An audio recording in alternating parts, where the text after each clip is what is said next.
Space shuttles, airplanes, parachutes, skydiving, circuses, jaws, explosions, and plans to kill Bond and a beautiful woman. Hi, this is Dan Silvestri. Tom Pizzato. And Vicky Hodges. Of SpyMovieNavigator.com and our show, Cracking the Code of Spy Movies. Join us as we get a leg up on the pre-title sequence of Moonraker. After the gun barrel scene, our gun barrel circle moves and focuses on a shot of the Moonraker shuttle being transported atop a heavily modified 747 jet. In transit to England, we discover. The crew thinks they're making good time considering the load they are carrying. Okay. Just trust the RAF, sir. That's right. That's what he says. Okay, so far, so good. Now, the real shuttle, a NASA vehicle, was first launched in 1981 and was indeed transported atop a 747 to move it to where they needed it. So, this is an accurate detail in the movie Moonraker. Of course, it was in development for years, and it took its first free flight in 1977, the real shuttle, 2 years before Moonraker was released. All right, so we next see a shot of the interior of the shuttle as the two panels open, and from each emerges a man. Then they climb a ladder into the cockpit of the shuttle. Now, the real shuttle did have a large cargo bay. Wait, what would they be going into the shuttle for, Dan? They're being piggybacked on the 747 right now. This should be interesting. Yeah, it's going to be, again, they're trying to intrigue us a little bit here. Once again, who are these guys? What are they doing? They're on the shuttle? Wait a minute. All right. Now, the real shuttle did have a large cargo bay just below and behind the flight deck or the cockpit. So climbing up to the flight deck cockpit makes sense here. So that's good. The bay in the movie seems narrow, and we're not certain that there was a narrow bay like that aboard the shuttle, the real shuttle, so close to the cockpit. But the bay was designed to carry satellites and related equipment. But there was a mid-deck below, so we will assume that this is where these guys were stowaways. So this too can be accurate. We looked at the sketches of the shuttle drawings and everything from NASA to make sure that this was cool. And I like the fact that Eon Productions did consult with NASA to make Moonraker seem more feasible than, say, Star Wars, which came out 2 years earlier. Yeah, that's true. All right, the two stowaways sit in the pilot and co-pilot seats on the shuttle, and a panel aboard the 747 with two illuminated green lights that read shuttle lock now changes to a yellow light lighting up, ignition, as a red warning light below starts flashing. Yeah. Now, a friend of mine, Philip Latchford, is a Moonraker expert. Oh, yes. And he sent us a message on the pre-title sequence to help us out. We'll play through the parts of his message as we go through our decoding of the pre-title sequence. Yeah. Here is Philip's first comment. Hello, SpyMovieNavigator.com. This is Philip Latchford, a.k.a. Agent Latchford, a.k.a. the Daily Moonraker, a.k.a. the custodian of the B11 timeline. And I just want to give you my thoughts on the Moonraker pre-title sequence. We start off with nighttime and a mystery. You see a silhouette of a jumbo jet with a space shuttle on, and then closing in, and I love this bit, close in, you see the words Moonraker. I have to say it's quite horrific how the pilots die in this sequence, burnt to death on the flight deck. It's truly horrific. Interestingly enough, the guy in the middle is Dennis Surratt, who was Roger Moore's stand-in for most of the shoot. Now, that was really interesting on the stand-in. Yeah. I didn't know that. I didn't know that either. All right. Then we see inside the 747, the co-pilot or pilot yells, "What the hell is that?" And now NASA had two pilots and a co-pilot on the real shuttle. So this is true. This is, again, accurate. The pilot looks worried. The shuttle ignition. Then we see the shuttle exhaust flames shooting out of the back and a quick inside shot, and the shuttle pilots disengage from the 747 and fly the shuttle away, scraping along the 747 and its exhausts engulfing the 747 in flames. Bam! The 747 explodes. Boom. Done. Gone. Yeah, that could happen. Come on. Now, we see a quick cut to M at his desk, and he's on the phone. Now, Philip Latchford also has an interesting observation here, too. Yeah. And then we move on to the M scene. And what's interesting is 26 seconds. 26 seconds. That's the exact same amount of time that the Spy Who Loved Me M scene was. In fact, both are very, very, very similar. There's a really funny story about it in John Glenn's book. And then M says, disappeared. And what happened to the Moonraker? Good God. Yes, of course, Minister, right away. Yeah, all right. Now, we pointed out in our bondage tying up the gadgets in Moonraker podcast with our guest Joe Papalardo that the shuttle was not a plane. You couldn't just fly around a shuttle. No. So igniting its engines while on top of the 747 and flying away was probably, not even probably, was out of the realm of possibility. Yeah. The shuttle was basically a 70-ton glider. Yep. In reality, at the aft section of the 747, 2 struts went up and inside the shuttle orbiter. So, yeah, nah. Now, before they had the piggyback idea on the 747, they thought of maybe attaching jet engines to it so it could fly itself, but they didn't. Yeah. And John Kiker, a NASA engineer, came up with the piggyback idea. So the entire premise of this pre-title sequence and the theft of the Moonraker on the back of the 747, that's a no-go. Yeah. Well, let's get over that. So, back to M. He asks Moneypenny if Bond is back from that African job. And she replies, he's on his last leg, sir. Phil had an interesting comment on this part as well. Then we move on to Bond on his way back from the African job, on his last leg. And a scene which you obviously wouldn't get these days on the cinema, and probably won't see that in No Time to Die. And you got the femme fatale who seduces Bond into obviously getting on the plane. And then the pilot of the plane comes out. Interesting, he's got a very easy look to duplicate with a big moustache, hair covered over, and also the big glasses. That's because the French actor, whose name escapes me, they could easily double for B.J. Worth, who played him in the fight scene, which happens in a moment. You might also see a little glimpse of Jaws' leg in the background. That's how he got on the plane. He was piloting the plane as well. But it's quite a close fight. It's in enclosed environment, so it's very tense. All right, once again, we know what's coming, and they are not letting this line go, right? They wrote it in to give us the next shot. Yes, Bond's on a plane, feeling up a woman's thigh as his hand raises her skirt and as he moves up, and he's kissing her. Now, I never paid attention to where her hands are during all of this. Her wrists are crossed, with the left hand visible and the right hand not visible, and they're crossed right at the point of her crotch and Bond's crotch. So I don't know what she's doing with her right hand. I think she's probably just knitting, Dan. Knitting a little sweater. Okay. All right, and she has a great line here. Any higher, Mr. Bond, my ears will pop. Okay, that's good because as planes go higher, your ears pop, and so it's kind of a double entendre here, but it's a great line. So there's a long shot of the private twin turboprop plane that he's on. It's Apollo Airways. Then back to the inside of the plane with Bond and the woman.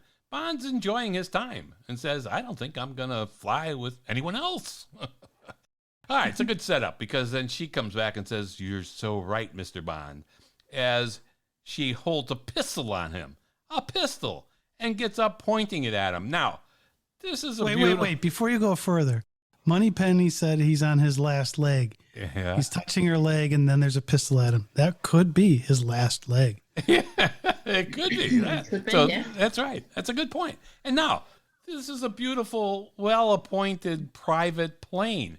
And we know about guns on planes from Goldfinger's. I mean, come on. What will happen here?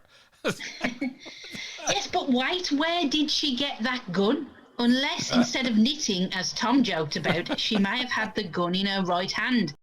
but she comes up with it in her left hand. Yeah. Bond would have felt that switch. Seemed a bit far-fetched for me. Yeah. Yeah, that area is a little sensitive. You'd feel it if the thing moved from the left. And it wasn't a Derringer. It would look like a snub-nosed 38. So, I mean, it's a pretty good pistol. Revolver, right? So, just then the cockpit door opens and out walks a sunglassed man with a parachute on and carrying another chute in his left hand. Wait, are they planning on parachuting out and leaving Bond to die on the plane? This great plane is going to crash just to kill Bond? Could there be a better way? Have they not seen You Only Live Twice? I mean, remember Helga Brandt is flying Bond to Tokyo? She traps Bond in his seat, then he drops a device which is supposed to explode and lights the flare and disguises a lipstick container, and she parachutes out to safety while the plane with Bond crashes? Well, that didn't work. We're in another Bond movie here. Way after You Only Live Twice. Have they learned nothing? And it seems like they're so often willing to sacrifice nice planes just to try to kill Bond. Yeah. Instead of just finishing him off on the ground. Or as we say quite often, just shoot him. How many fight scenes on planes has Bond been in? Let's see. We've got The Living Daylights. We've got License to Kill. There are helicopter flights in For Your Eyes Only Inspector. They like to do this. Yeah. This co-pilot then, with the chute, takes the gun from the woman, hands her the extra chute and says, "This is where we leave you, Mr. Bond," and then shoots at the instrument panel. And I like that we see the 2 bullet holes from the first 2 shots in the instrument panel. Yeah. No, but note how calmly Bond sits there while the instruments are shot out. He's cool. All right. There's some great product placement here as this shot includes an ice bucket with a bottle of champagne. Yeah. And we know it's Bollinger because we see Bollinger inscribed on it. In the distance on the left, you can see another bucket as well. Now, I still drink Bollinger to this day in part because of Bond. The other reason, Bollinger RD is really damn good. And now, my comment there about it being really damn good isn't a product placement. I just like Bollinger RD champagne. Yeah, Bollinger will be very happy to hear that their product placement strategy worked. Yeah, because now we're talking about it again. And Tom's drinking it. But I remember when I was with a software company, we closed a big deal in New York, and the team went out to dinner at a club, and we drank 2 bottles of it. So it is pretty good. I have a bottle of Bollinger in my Bond room, but it's empty. That's the best kind. Yeah, I actually, last year I finished off, I had a 1989 Bollinger, and I was worried about it. It was still really good. It was, it was really good. Mm-hmm. Bollinger, you might want to sponsor our podcast. All right. Back to Bond in peril. Enjoy your flight. But Bond kicks the gun out of his hand. Of course, Bond was calm this whole time. And he kicks it towards the woman, and a fight begins. Now, the woman was busy putting on her parachute and doesn't have her gun because she gave it to the co-pilot, but she also is not going after the gun that just flew by her. She continues putting on her chute. So, okay, all right. We got to give her a little break there. She's got to have her chute on or she's not getting out alive because they shot the instrument panels out. So yeah, I'd be prioritizing on the chute at that point, too. Yeah, but hurry up and get the gun for crying out loud. So Bond and the pilot exchange a few punches and so on. And while they're near the side door, the pilot, with his chute on his back, pulls the emergency door release lever, and boom, the door flies open with the 2 of them close to falling out. Thank goodness, Bond gets the better of the pilot, and he throws him out of the door. Okay, that leaves Bond and the woman, and no chute for Bond, and the instrument shot out, and wherever the other leg was. Yeah, and by the way, the plane is flying remarkably well too. Yeah, for something with the instrument panel shot out, nobody flying it. Yeah, and the other guy's maybe if leg. you put it on autopilot, it keeps going even if the instrument panel shot out. Oh my God, I don't know. Now, for some reason, and you got to wonder, Bond's a trained agent here, right? He lingers at the door watching the pilot falling.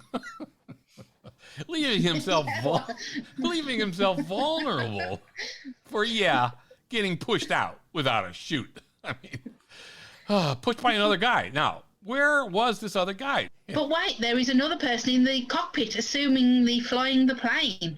Not anymore, though. And the instruments are shot out, presumably, so Bond won't be able to fly the plane. Neither will that other guy, yeah. Yeah, I mean, that's why they shot out the instruments, right? So Bond can't fly himself to safety. It's like, oh. Yeah. But he's flying the crippled plane just like we talked about. What took him so long to get out here then? He can't fly the damn plane. The instruments are shot out. But here we go. Well, yeah, the guy who pushes him out has his hair parted in the middle. The next shot is of Jaws, who apparently pushed Bond out. Yeah. But his hair is parted on the right. Well, maybe that was the wind. Continuity. No, that could have been the wind, not continuity. Yeah, right. The wind parted his hair perfectly down the middle or down the right side. Okay, woo! All right. Well, Bond is falling to his certain death. Yeah. And he sees the pilot still free falling, no chute, not deployed yet. Cue the Bond music, and we know something good is going to happen. Yeah.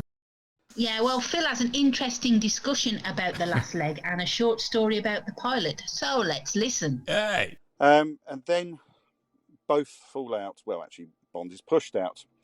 And you get this fantastic scene from the air where Bond swoops down after the pilot, manages to get the parachute off of the pilot. It's fantastic. They're obviously trying to do one more than The Spy Who Loved Me. And The Spy Who Loved Me, yes, he's got a parachute. This one, no parachute. Makes it more exciting. You've got the Wilhelm scream, very famous scream, as the pilot sort of falls away without his parachute, sort of clutching onto air, trying to save himself. Then obviously Jaws swoops in. I love this bit where he swoops in, that sort of like a bird of prey, the way he comes in. It's fantastic. And then obviously fights with Bond, only very briefly. Not such a fan of the inserts that were done in a studio in this bit with a rear projection. It doesn't quite look right, but never mind. You've got to, I guess you've got to find out why their fight sort of ends anyway. Yeah. This scene here when they're out of the plane just gives me the willies. I mean, Dan, you've experienced how much I like heights. Yeah, when we were on our gondola rides around Pete's Gloria. Oh, yeah, you love those. Yeah, I can hardly watch this, let alone ever think I'd jump or let myself get pushed out of a perfectly functioning plane. It's not one a could perfectly argue that this functioning isn't plane. perfect. Yeah, one could say this isn't perfectly functioning, but boy, it would take a lot to get me out of a plane. All right, so you're not going skydiving at all? No. Okay, all right. I do remember the gondola rides in Switzerland, and that was high enough for you, I think. I was calm, cool, and collected the whole time. Yes, Not you were. nervous at all. Staring straight ahead. So Bond is manoeuvring himself towards the pilot in midair while falling, always calm and cool. He catches up to the pilot, wraps his arms around his legs, flips in the air a few times as they struggle. So somehow Bond, well, I mean, he is Bond. He wrestles the parachute off the pilot and kicks the pilot away, falling on his own, as Bond affixes the parachute to himself. Wow. All right, that's brilliant. Bond had a parachute in his backpack in the previous movie, The Spy Who Loved Me, as we recall. Again, here, a parachute saves him from certain death, but this time he had to fight for his chute while falling, like Phil was talking about. They didn't need to find something like the Asgard Peak, just jump out of a plane, much less time-consuming for Eon to shoot. Now, we do have another friend of ours, John Cork, who sent us some comments about this Moonraker pre-title. Yeah. John, by the way, is a great guy. He's co-authored 3 James Bond books and produced and directed a lot of the James Bond Ultimate DVD Edition extras that you get with those James Bond DVD sets. Hey guys, John Cork here from a secret location in Salt Lake City, Utah. I understand you're about to do a deep dive into the pre-title sequence of Moonraker. I was very fortunate. I got to see that pre-title sequence at the U.S. premiere at the Rivoli Theater in 1979 through very absurd shenanigans that got me into that theater. But I got to hear the reaction of that audience, one of the first U.S. audiences to ever see that sequence put together. And it was incredible. But just as incredible to me was some years later, finding a film from a decade earlier that included virtually every one of those aerial stunts, many of them shot the same way. That film, directed by one of the great action film directors of all time, John Frankenheimer, incredible cast, Burt Lancaster, Gene Hackman, Deborah Kerr, who of course was a Bond woman in her own right in the 1967 Casino Royale. But that film wasn't a success. Still not very well seen today. And I imagine most people listening to this podcast are going, I have no idea what film he's talking about. The film is The Gypsy Moths, and it's about a group of stunt performers who do these aerial shows in small towns across the country, and sort of their own challenges that go on while they're doing these shows, including some accidents. But all the technology you see in Moonraker, the parachutes hidden under rip-away suit jackets, the free falls, the camera work off of helmet cams, all of that stuff you can see in The Gypsy Moths. And I think it would be very informative for you to take a look at it, and for anybody who's listening to take a look at it, and see how somebody like a Michael G. Wilson, who probably saw this, I have no evidence of that one way or another, but take a look at it and think about how he might have looked at these types of stunts and said, wait a second, I know how to put that into the world of James Bond. Anyway, I look forward to what you guys have to say about the pre-title sequence. Keep up the great work. Take care. Now, I think John may be right here. A lot of what we see in Moonraker here during this free fall sequence, practically all of this free-falling, skydiving, death-defying tricks we see are in the 1969 movie The Gypsy Moths, directed by John Frankenheimer, who also directed the 1962 movie The Manchurian Candidate. So we watched The Gypsy Moths, and wow, yeah, Moonraker may have been influenced here. And here... Yeah, but one thing I'm going to say about The Gypsy Moths is it's not the same kind of, even though there's some of this aerial acrobatics, it's not the same kind of movie as a James Bond movie. Oh, no. It starts with the aerial acrobatics, it ends with the aerial acrobatics, and then take a nap in between. Yeah. No one's saying it's a great movie, but I think it may have influenced Moonraker. Oh, here absolutely. The aerial acrobatics did. You can see some of the stuff being used there. But if you're going to go watch the movie just for those clips, just be ready for a not action-filled movie other than the beginning and end. Yeah, that's our end of the Gypsy Moths review. All right. So here's another John Frankenheimer Bond connection. In an article on BondFanEvents.com, it said that he spoke with Oregon-based journalist Sean Levy, and he told him that Albert Broccoli offered Frankenheimer the part of Bond in 1962. He turned them down and said and he said he would also not even direct a Bond movie. So they're saying that he was offered the part of James Bond, not to direct it, but to actually play James Bond. Yeah, right. Wow. He turned them down. But he also said he wouldn't direct a James Bond movie either, as he does not do action sequences that are bigger than life. That was his quote. It's like, what? The Gypsy Moths is pretty big action in 1969, as I think that may have influenced Moonraker here, and John Cork is right. But wait, he also directed the 1976 movie Black Sunday.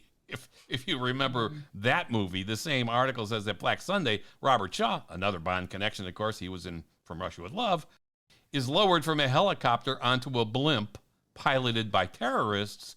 He hooks the blimp with a cargo line, and the blimp is pulled away from the stadium, saving the stadium and all the people in it from the explosion. Could that have inspired Michael G. Wilson and Richard Maybaum in their writing of License to Kill, which came out in 1989? We all remember that pre-title sequence. It's a good thing Frankenheimer wanted to stay away from bigger-than-life action movies. I think he had a change of heart because he had the opening and closing of Gypsy Moths. Then he had Black Sunday, Reindeer Games, Ronin, and the French Connection too. Kind of makes sense that he doesn't want to do bigger than life action movies. I thought it was a crazy statement, but again, it's from back 7 years before he started doing some of that stuff. Yeah. All right, so back to Moonraker. Are you confused? Is Jaws still on the plane? What the heck? We don't see Jaws jump from the plane, but all of a sudden, he's maneuvering towards Bond in midair, as Bond did with the pilot. Man, Bond just doesn't get a break. What the heck? Jaws does catch Bond, and he's about to bite Bond's legs with his steel teeth when Bond deploys his own chute. making Bond slow down while Jaws keeps falling. Yeah. Jaws goes to pull his chute and the ripcord breaks and he can't open it. Oh, my God. Lucky Bond got a good ripcord, though. Well, there is a scene in Gypsy Moths where the guy pulls the ripcord and it comes all the way out. It did break, but fortunately the chute's still open. Yeah. So there you go. So we see a large tent below and circus music playing, and we see the unfortunate shot of Jaws flapping his arms like a bird trying to fly. That shot to me was pathetic and should have been skipped. But there's a tension breaker for the pre-title sequence, an amusing circus-like stunt. Yeah. Of course, the act inside the circus tent is a high wire act. Of course, naturally. It's got to be. Yeah. How clever are they? I'm going back to a comment that I've said in other podcasts. But Vicky, I disagree with you about the Jaws wing flapping thing being pathetic. Oh. If for some crazy reason, I was in a situation where I was falling from the sky, I probably would do a move similar to that. I'd be like, hey, wait a minute, and start flapping my wings. I mean, now, if I'd had skydiving training, probably not, but I haven't. And it doesn't really look like Jaws has either here. Yeah. It's kind of like the Tarzan yell in Octopussy. There are people who totally hate that thing. But again, if I was on a vine for the first time, I'd let out that yell. Okay. I mean, maybe I don't want to give away my position if I'm Bond, but instinctively I would just do and just go on. That's what you do, right? Okay. So, I don't think if I come face to face with a tiger, I'd tell it to sit, though. Well, that's true. Now, although they do have to have a bit of fun in these movies, so I kind of like a few of these things because I could actually see if I was in those positions that I'd do that, as silly as it looks like on screen. Yeah, okay, it's a comic relief, but I agree with Vicky. It's pathetic. Anyway, Jaws, of course, hits the center of the tent, which acts as an airbag for him, and Jaws survives, we discover later. Again, let's go back to hear Philip Latchford's comments about this. Yeah. Anyway, Bond pulls the ripcord, up he goes, off to his new adventures. And Jaws, however, he's trying to stay afloat, as it were. Look at him trying to fly. It's quite comical. You've got the comedy music in the background. I do actually like that. And then the landing in the circus tent. Now, they actually spent a whole day filming inside that circus tent because it was actually going to be part of a longer scene. And when Jaws actually lands in the trapeze net, that's actually one of the last things they filmed on Moonraker, which is quite ironic because the bit with the fighting in the air, that was one of the first scenes they filmed. So it took the longest of any of the pre-title sequences from start to finish to film. And it's almost like the whole of the filming process, they had this whole pre-title sequence in mind. Anyway, that's a few of my thoughts. All right, thanks again, Philip. We're transitioning to the title sequence here now. And we see the silhouette of Jaws spinning with the mesh of the tent behind. It's kind of a cool shot. Yeah, that spinning silhouette is an obvious callback to the Hitchcock movie Vertigo. Ah, Oh, okay. absolutely. All right. And then when the silhouette stops, splayed out as the title sequence begins with other silhouettes of a parachute, a circus swing, a woman with hair flowing. Nice transitions to the title sequence as always. Note there is one white silhouette of a woman that flows down from top to bottom across the silhouetted man, who we assume is Jaws, right across the center of his body, chest, crotch, etc., and she is falling vertically with her arms outstretched like an American football goalpost, and the arms and head fly right past his crotch. Maybe it's Dolly. Nothing is a coincidence when it comes to Bond movies. By the way, Dan, you mentioned earlier that the jet was Apollo Airways. Yeah. Well, Apollo Airways was a real company serving Southern California for both passengers and cargo runs. And as it turns out, the skydiving stunts were indeed filmed in Southern California. So it makes sense that they used real local airlines. That's cool. And the circus tent that Jaws falls into, if you notice, has a sign in front that reads in part, Husser Circus, and Husser Brothers on the sign atop the white van that's on the left. So we couldn't find out any information if a hussar circus ever really existed. We poked around a little bit on that one. But Dan, you know me, and I looked a long time into this, trying to find something, even through the Circus Historical Society, which if you have a passion for circuses, you've got to find their website. It's got a ton of information. But I couldn't find anything with Hussar Circus or Hussar Brothers with Hussar ending in ER as the signs in the movie used. right. I did find something, though, that makes me think that this was an homage to a man called Philip Astley. There's a book called Astley's Circus, The Story of an English Hussar, Hussar, Okay. as opposed to the sign on the van, which ended with ER. Yeah. And this book talks about Philip Astley, who's considered the father of the modern circus. He pretty much, what we do in circuses today, back in the 18th century, he kind of designed what that looks like. Now, a hussar with an AR is a member of an English military unit modeled after a Hungarian light cavalry. The ringmaster's costumes we see is very much based on the hussar cavalry with AR at the ending. So I think this was really a play on words, and they were trying to give credit to the father of the modern circus without calling out explicitly. Wow. That would be some good research on their part of the writers to have found that. They're smart. I give them credit if that's true. That's great. All right. That's my story, and I'm sticking with it. And we'd like to thank our two guests, Philip Latchford and John Cork, for contributing to this podcast. All right, wow, man, Bond survives another pre-title sequence with some tremendous abilities, calm nerves, and cool, steady thinking. But where's the woman? We don't know. Yeah. Maybe she got a leg up on these guys and jumped out another door or something. I don't know. But we never hear from her again. Like so many Bond women.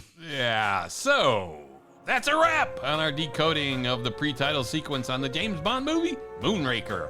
This has been Dan Silvestri Tom Pizzato. And Vicky Hodges. of SpyMovieNavigator.com and our show, Cracking the Code of Spy Movies. Please subscribe to our show right now on your favorite podcast app and to our show channel on YouTube. Follow us on Facebook, Twitter, and Instagram too. And help us out. Give us a 5-star rating on your podcast app. That means a lot to us. Thanks for listening. We appreciate it.